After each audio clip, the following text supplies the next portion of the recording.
Hello students, तर आज आपण बघणार आहे 10th math 1 chapter 1 linear equation in two variables. then in that general form of linear equation. तर जनरल फॉर्म कसा असेल लिनियर इक्वेशनचा, तर ax + by + c या फॉर्म मध्ये असेल. तर a काय असेल, b काय असेल आणि c काय असेल. तर लक्ष द्यायचं a b आणि c हे असतील रियल नंबर्स. एबीसी च्या जागेवरती कुठलेही नंबर असू शकतात. त्यानंतर एक x आणि y. तर ह्या इक्वेशन मध्ये x आणि y काय असेल, तर x आणि y असेल variable.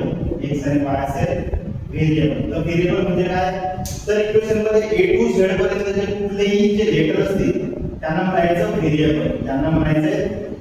Variable a to z पर्यंत जे लेटर आलेले असतील इक्वेशन मध्ये, a असेल, a आणि b x y असेल, त्यानंतर dq असेल, देन yz असेल, हे झाले तुमचे व्हेरिएबल्स. तर आपल्याला जर question identify which of the following is the linear equation of two variable. Identify ज्यावेळेस करायचं असेल तर आपल्याला कसं कळेल की हे linear equation in two variables आहे किंवा नाही. Yes or no. आयडेंटिफायचा क्वेश्चन 1 मार्क साठी यस ऑर नो. तर त्यासाठी फॉर एक्झाम्पल 5x - 3y = 12 हे एक्झाम्पल दिलेलं असेल तर आयडेंटिफाय करायचं आपल्याला की हे जे इक्वेशन दिलेलं आहे हे linear equation in two variables आहे किंवा नाही. तर याला कंपेअर करायचं त्या स्टँडर्ड फॉर्म सोबत, जनरल फॉर्म ऑफ इक्वेशन सोबत. याच्यासोबत कंपेअर केल्यानंतर आपल्याला समजतंय की दोन कंडिशन असतात आयडेंटिफाय करण्यासाठी. तर दोन कंडिशन अगोदर सांगतो तुम्हाला. पहिली कंडिशन असेल की इक्वेशन मध्ये दोन व्हेरिएबल असायला पाहिजे. There are two variables in an equation. Variable 2 असायला पाहिजे आणि डिफरंट असायला पाहिजे. जसं इथे x आणि y व्हेरिएबल आलेला आहे, वेगवेगळ्या व्हेरिएबल आहेत.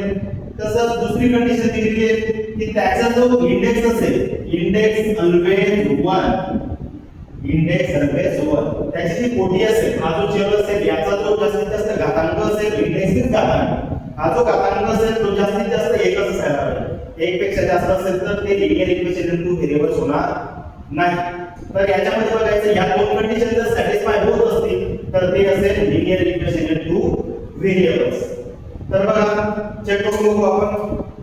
अगोदर बघायचं व्हेरिएबल्स, दोन व्हेरिएबल्स असायला पाहिजे. तर इथे एक बघा व्हेरिएबल दिलेला आहे x, दुसरा व्हेरिएबल आहे y. Means he condition satisfy होते, दोन व्हेरिएबल दिलेले आहेत. पुढचं आहे इंडेक्स. पुढची कंडिशन आहे इंडेक्स एक असायला पाहिजे 1. तर इथे जो इंडेक्स असेल किंवा घातांक असेल याच्यावरती घातांक दिलेला नाही, म्हणजे घातांक एकच असेल. मग ह्या दोघं कंडिशन सॅटिस्फाय होत आहेत. तर therefore we can say that 5x - 3y = 12 is an linear equation in two variable. linear equation in two variable. तर हे linear equation असेल. म्हणजे काय बघा, दोन चल दिलेले आहेत, व्हेरिएबल दोन आलेले आहेत आणि इंडेक्स त्याचा एकच आहे. या दोघं कंडिशन जर सॅटिस्फाय होत असतील तर आपलं लिनियर इक्वेशन आहे. Yes, linear equation.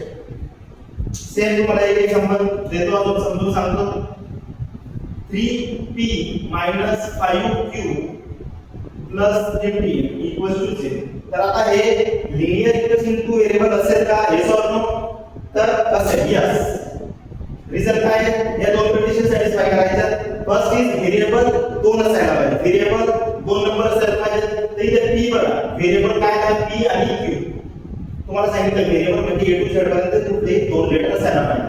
तर आता व्हेरिएबल इथे p आणि q आहेत आणि डिफरंट आहेत, सेम नंबर. बरोबर, पहिली कंडिशन सॅटिस्फाय होते. देन सेकंड कंडिशन बघा, इंडेक्स जास्तीत जास्त एक असायला पाहिजे. तर इथे इंडेक्स बघायचा आहे p1 आहे, q1 1 आहे. तर सेकंड कंडिशन मध्ये सॅटिस्फाय होते.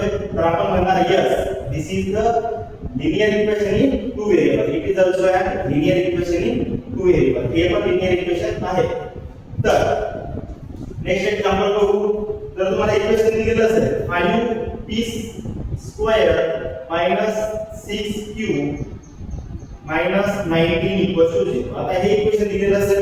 आता तुम्हाला जर कोणी विचारलं identify this is a linear equation into variables or not, तर तुम्ही बघायचंय की व्हेरिएबल किती आहेत? 2 व्हेरिएबल तर 2 आहेत सर, पी आणि क्यू व्हेरिएबल दिलेला आहे, पण याची इंडेक्स बघा, इंडेक्स मॅक्सिमम किती असायला पाहिजे? आपल्याकडे 1 असायला पाहिजे. याची इंडेक्स किती आहे? घातांक किती आहेत? 2 आहेत. This is not a linear equation in two variables. तर याला लिनियर इक्वेशन इनटू व्हेरिएबल्स म्हणता येणार नाही. या दोन कंडिशन जेव्हा सॅटिस्फाय होतील, दोघं कंडिशन, दोन चल असायला पाहिजे, दोन कुठलेही x किंवा y आलेला आहे, इथे p आणि q कुठलेही a to z मध्ये कुठलेही लेटर आले तरी चालते, तुम्हाला सांगितलं. आणि बघा a b c यांच्या जागी कुठलीही संख्या असेल तर काही फरक नाही. पण जर लिनियर इक्वेशन इनटू व्हेरिएबल्स असायला साठी आपण दोन कंडिशन, व्हेरिएबल 2 असायला पाहिजे आणि इंडेक्स 1 असायला पाहिजे. आपण जास्तीत जास्त आहे आणि हे जे असतील हे सारखे नको, हे दोन वेगवेगळे असायला पाहिजे जे व्हेरिएबल असतील ते. हे झालं तुमचं general form of linear equation. तर याच्यामध्ये कोणाला प्रॉब्लेम नसेल, आयडेंटिफायचा क्वेश्चन आला तर या दोनच कंडिशन बघायच्या, व्हेरिएबल 2 असायला पाहिजे आणि इंडेक्स जास्तीत जास्त मॅक्सिमम 1 असायला पाहिजे. त्यानंतर next point is simultaneous linear equation. आता sir simultaneous linear equation is what? तर सायमल्टेनियस इक्वेशन म्हणजे ज्या वेळेस दोन लिनियर इक्वेशनचा आपण एकाच वेळेस स्टडी करणार किंवा त्याचा विचार करणार त्याला म्हणायचं सायमल्टेनियस लिनियर इक्वेशन. एकाच वेळेस जर दोन लिनियर इक्वेशन आपण सॉल्व्ह करत असणार त्यांना म्हणायचं सायमल्टेनियस लिनियर इक्वेशन. एकाच वेळेस विचार करतोय आपण दोघं इक्वेशनचा. आता बघा, आता हे इक्वेशन आपल्याला सॉल्व्ह करायचं मीन्स काय? तर याच्यामध्ये x ची व्हॅल्यू काढायची आणि y ची व्हॅल्यू आपल्याला काढायची, फाइंड आउट करायचे, तेव्हा हे इक्वेशन सॉल्व्ह होईल. तर आपल्याला बनणार आहे सायमल्टेनियस लिनियर इक्वेशन. आता याला सॉल्व्ह करू. आता हे इक्वेशन सॉल्व्ह करताना अगोदर तुम्हाला समजून घ्यावं लागेल की इक्वेशन सॉल्व्ह कसं करायचं. एक एक्झाम्पल समजल्यानंतर तुम्हाला तुमचा जो प्रॅक्टिस सेट असेल 1.1 तो याच्यावरतीच बेस आहे, सायमल्टेनियस इक्वेशन लिनियर इक्वेशन. तर तुम्हाला कळून जाईल. तर इक्वेशन आहे x 5x minus 3y equals to 8.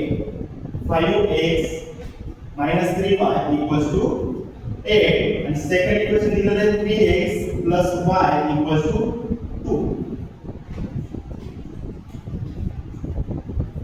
आता हे इक्वेशन सॉल्व्ह करताना इक्वेशन जे दोन इक्वेशन दिले ते एका खाली एक लिहून घ्यायचे. 5x minus 3y equals to 8. Second one 3x plus y equals to 2. याला म्हणायचं इक्वेशन नंबर 1, हे असेल तुमचं इक्वेशन नंबर 2. आता मेन टास्क काय तुमच्याकडे? आता बघायचं तुम्हाला कोएफिशियंट. आता ह्या x जवळ जो कोएफिशियंट आहे याची किंमत 5 आहे, त्याच्याकडे 3 आहे, 3 5 आहे, 3 दिलेला आहे. इथे y जवळ -3 आहे, इथं काही नाही म्हणजे 1 दिलेला आहे, याच्याजवळ काय असेल 1 असेल. आता आपल्याला करायचं आहे एकतर जो x चे कोएफिशियंट आहे हे दोघं सेम व्हायला पाहिजे किंवा हा 3 आणि इथला जो आहे हे दोघं सेम व्हायला पाहिजे, y चे कोएफिशियंट सेम व्हायला पाहिजे. तर आपण काय करू शकतो मित्रांनो? तर हा जो सेकंड इक्वेशन आहे याला जर 3 ने मल्टिप्लाय केलं तर इथे 3 येऊन जाईल, म्हणजे हा y चा कोएफिशियंट आणि हा y चा कोएफिशियंट दोघं 3 होऊन जाईल. तर आपल्याला सेम करण्यासाठी मल्टिप्लाय करावं लागेल. Multiply by 3 to equation 2. आपल्याला मल्टिप्लाय करायचे 3 ने इक्वेशन नंबर 2 ला. जर याला 3 ने मल्टिप्लाय केलं तर काय मिळेल आपल्याला? 3 multiplied by 3 9x. 3 multiplied by 3 9x प्लसचं साइन आहे त्याला 3 मल्टिप्लाइड बाय 1 बाय 3y झाले इक्वल्स टू 3 मल्टिप्लाइड बाय 2 6. हे असेल इक्वेशन नंबर 3. जेव्हा एका संख्येला आपण मल्टिप्लाय करतो तर थ्रू आउट मल्टिप्लाय करायचं. जेव्हा पूर्ण इक्वेशन असेल पूर्ण इक्वेशनला मल्टिप्लाय करायचं. तर मी याला पण मल्टिप्लाय केलं, याला मल्टिप्लाय केलं. आता बघा हा जो 3y आणि इक्वेशन नंबर 1 मध्ये 3y हे सेम झाले. आता आपल्याला काय करायचंय? याची बेरीज किंवा वजाबाकी करायची की हा जो 3y असेल सेम झालेला आहे तर याला प्लस व्हायला पाहिजे. तर इथे प्लस 3y इथे मायनस 3y. तर आपल्याला ऍडिशन करावं लागेल, प्लस आणि मायनस कॅन्सल होऊन जातील. तर आपण करणार add equation 1 add equation 3. Equation 1 आणि इक्वेशन 3 चे आपण ऍडिशन करणार. तर इक्वेशन 1 काय दिलेलं आहे? 5x. इक्वेशन 1 दिलेलं आहे 5x minus 3y equals to 8. then equation 1 दिलेलं आहे. त्यानंतर equation 3 9x plus 3y equals to 6. आपण करतोय त्याची ऍडिशन. आता 5x plus 9x किती होतील 5 आणि 9 14x minus 3y and plus 3y get cancel. Then 8 plus 6 answer is 14. आता आपल्याला x ची व्हॅल्यू काढायची आहे. आपल्याला फाइंड x करायचं आहे. आता हा जो 14 आहे तिथे मल्टिप्लाय आहे त्याच्यासोबत गुणाकार आहे. तो इकडच्या साइडला येतं भागाकाराला येतं डिवाइड आहे.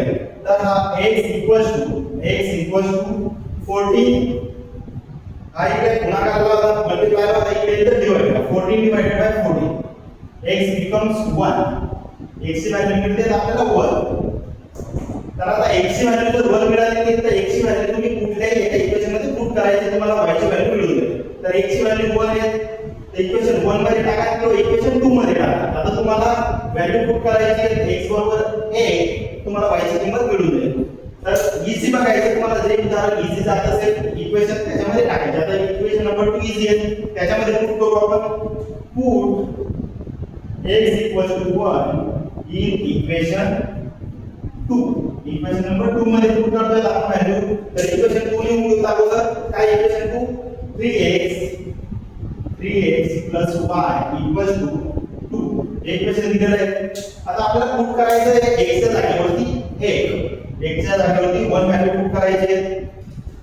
इथे 3 x च्या जागेवरती टाकायचं आहे 1 plus y equals to 2. 3 multiplied by 1 3 ने 1 ला गुणलं तर 3 च मिळेल plus y equals to 2. आता बघा आपल्याला व्हॅल्यू काढायची आहे y ची. तर इथे 3 प्लस मध्ये या साइडला प्लस मध्ये आहेत ना प्लस मध्ये 3 त्या साइडला जाईल तर मायनस जाईल. मग y बरोबर y equals to 2 या साइडला जसं तसं असेल. आता हा त्या साइडला जाईल तर त्या साइडला जाईल तर मायनस होईल. y equals to आता याचे दोघांचे जे साइड आहेत ते अपोजिट इथे प्लस इथे मायनस आहेत. तर मायनस करायचं 3 minus 2 1 मोठ्या संख्येला दोनामधून जर 3 जाणार आहे 3 मधून 2 गेले तर 1 आणि मोठ्या संख्येचं चिन्ह मीन्स बिगर नंबरचं जे असेल ते साइड लागेल. तर काय मिळालं x ची किंमत 1 मिळाली आणि y ची किंमत मिळाली आपल्याला -1. तर मित्रांनो जर आपण इक्वेशन सॉल्व्ह केल्यानंतर आपल्याला जर चेक करायचं असेल x बरोबर 1 आणि y बरोबर -1 आपली व्हॅल्यू आलेली बरोबर आहे की नाही तर तुम्ही इक्वेशन घेऊ शकता 3x 1y 2 किंवा कुठले एक इक्वेशन घ्यायचं त्याच्यामध्ये x आणि y ची व्हॅल्यू पुट केल्यानंतर तुम्हाला left side equals to right side मिळेल. तर तुम्ही त्यावरून सांगू शकता x आणि y ची किंमत जी असेल ती बरोबर आलेली आहे किंमत. तर आता आपल्याला पुढे बघायचं आहे प्रॅक्टिस सेट 1.1 पुढे बघायचं आपल्याला प्रॅक्टिस सेट 1.1. त्याच्यामध्ये हे सॉल्व्ह करायचं आपल्याला सायमल्टेनियस इक्वेशन दिलेले असते. सायमल्टेनियस इक्वेशन म्हणजे दोन इक्वेशन लिनियर इक्वेशन दिलेले असते त्याचा एकाच वेळी विचार करायचा त्याच्यावरून x आणि y ची किंमत काढायची आहे. जर इक्वेशन मध्ये p आणि q दिलेला असेल व्हेरिएबल तर p आणि q ची किंमत काढायची. x आणि y असेल तर x आणि y ची किंमत काढायची. ते आपण नेक्स्ट लेक्चर मध्ये सॉल्व्ह करणार लेक्चर नंबर 2 मध्ये. जर व्हिडिओ आवडला असेल तर लाईक करा, कमेंट करा आणि सबस्क्राइब करा. थँक्यू.